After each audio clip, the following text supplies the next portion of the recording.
When I think about it now, it lights a fire inside me, and I finally get to let it out. Now, let me be a bigger voice for the ones that need to hear it. Let me be the ones that are meant to be. I remember times when I felt the biggest pride, when I finally stepped up to the front. You don't have to hide what you got going on the inside. You are not alone, be proud. Let it out, let it out. I remember times when I felt the biggest pride, when I finally stepped up to the front. Let it out, let it out. You don't have to hide what you got going on the inside. You are not alone, be proud. Let it out, let it out.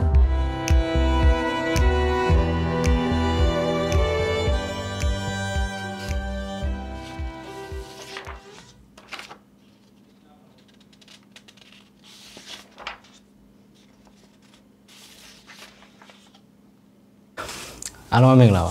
Address. The name is Akulo. Intro video ma piano do mio. Dr.Mac 𝘍𝙬𝙜 swere bi me. Pajiga taku ko thu the no lo se line ad bo line pajiga taku ko blo ni panya akuni thong sa pi do ma pi lo twan le so de ajaung ya li ko win twa chin pare. Di project li ko lo pho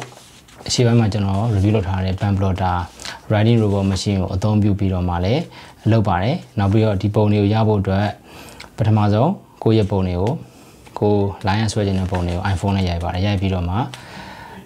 iPad ထဲမှာ Procreate software ကိုအသုံးပြုပြီးတော့မှဖန်တီးပါတယ်။အဲ့တော့ဓာတ်ပုံတွေကို line ရဲ့ပုံစံဖြစ်ဖို့ software နဲ့ auto ပြောင်းလိုက်မယ်ဆိုရင်လည်းပြောင်းလို့ရပါတယ်။ဒါပေမဲ့ဒီထွက်လာတဲ့ result က adjust လုပ်ရတာနည်းနည်းလေးခက်တဲ့အတွက်ဒီကိုယ့်ရဲ့ပုံမှာထပ်ပြီးတော့မှ Procreate software ထဲမှာထည့်ပြီးတော့ Apple Pencil ကိုအသုံးပြုပြီးတော့မှဆွဲမယ်ဆိုရင်တော့ create လုပ်တဲ့ဟာဒီကိုယ့်ရဲ့လက်နဲ့ဆွဲတဲ့အငွေ့တက်လေးလည်းပါနေတာဖြစ်တဲ့အတွက်အလုံးစုံ AI စနစ်ကိုဒီနည်းပညာအလုံးစုံကိုနည်းပညာကိုပုံပြီးတော့မှဆွဲတာမဟုတ်တော့ဘဲနဲ့ကိုယ်တိုင်ကလည်းလက်နဲ့ create လုပ်တဲ့အငွေ့တက်လေးလည်းပါသွားတာဖြစ်ပါတယ်အဲ့တော့ Procreate ထဲမှာကိုယ့်ရဲ့ဓာတ်ပုံထည့်တယ်ထည့်ပြီးတော့မှအပေါ်ကနေပါ line ကိုဆွဲခြင်းနဲ့ပေါ်စေခြင်းနဲ့ line ပုံစံတွေလိုက်ဆွဲပြီးတော့မှဓာတ်ပုံဖယ်လိုက်ပြီးဆိုတော့ねအခုလိုမျိုးline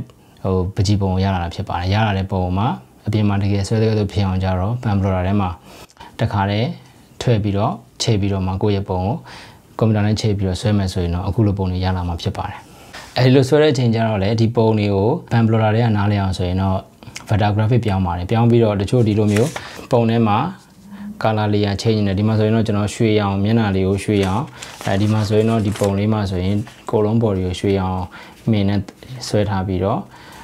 မျက်နှာကိုတော့အဖြူရောင်မင်းသို့မဟုတ်ငွေရောင်မင်းနဲ့ဆွဲပြီးတော့ပြောင်းတာမျိုးဆိုရင်တော့ခုန pen plotter ကိုခိုင်းတဲ့ထဲမှာ layer နှစ်ခုခွဲလိုက်ပို့လိုပါတယ်လေမျက်နှာကိုတစ် layer body ကိုတစ် layer ခွဲပြီးတော့မှ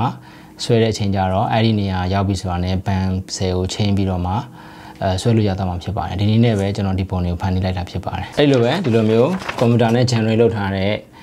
ပုံတွေကိုအခုလိုမျိုး pen plotter ထဲမှာထည့်ပြီးဆွဲမယ်ဆိုရင်လည်းဆွဲလို့ရပါတယ်ဒီ website ထဲမှာတင်ထားတဲ့ SVG format နဲ့တင်ထားတဲ့ vector graphic design တွေကိုလည်းဒီ pen plotter ထဲမှာထည့်ပြီးတော့ create လုပ်ချင်တယ်ဆိုလည်း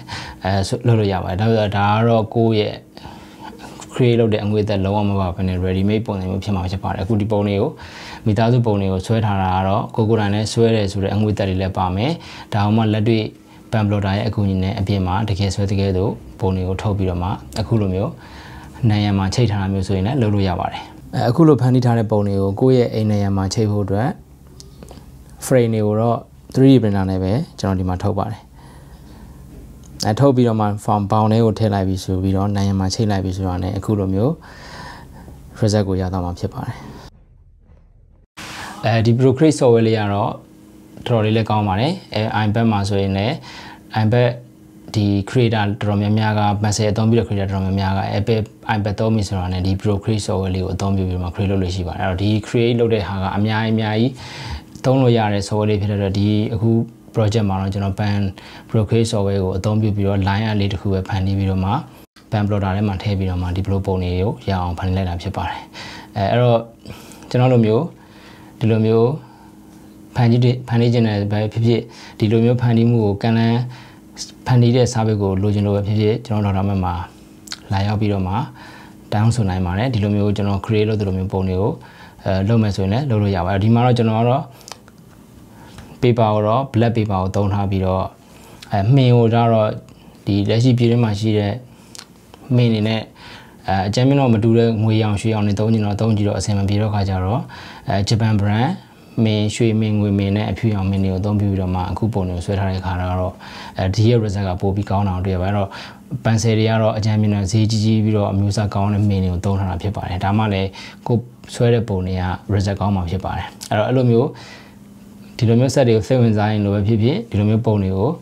create လုပ်ဖို့ကန်လန်းခြင်းနဲ့စာပေကိုပဲလိုချင်ဖြစ်ကျွန်တော်တို့မှာလာရောက်ပြီးတော့မှတောင်းဆိုလို့ရပါတယ်အခုကျွန်တော်ဒီ vlog လေးမှာသုံးထားတဲ့နည်းပညာလိုမျိုးတခြားနည်းပညာနဲ့ပတ်သက်တဲ့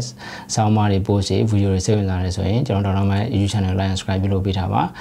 Dr.Mac Facebook page ကိုလည်း like and follow လုပ်ထားမယ်ဆိုရင်ကျွန်တော် Dr.Mac ကတင်တဲ့အခုလိုဆောင်းပါးတွေရောနည်းပညာနဲ့ပတ်သက်တဲ့product တွေရောဝင်ရောက်ကြည့်လို့ရမှာဖြစ်ပါတယ် Dr.Mac Android နဲ့ iOS application ကိုဆွဲထားပြီးတော့မှ item မှာလည်းအခုလိုနည်းပညာပတ်သက်တဲ့ information တွေရောကျွန်တော် Dr.Mac ကရောင်းချတဲ့ product တွေကိုဝင်ရောက်ကြည့်လို့ရမှာဖြစ်ပါတယ်အခုလိုကြည့်ရှုပေးတဲ့အတွက်အားလုံးကျေးဇူးတင်ပါတယ်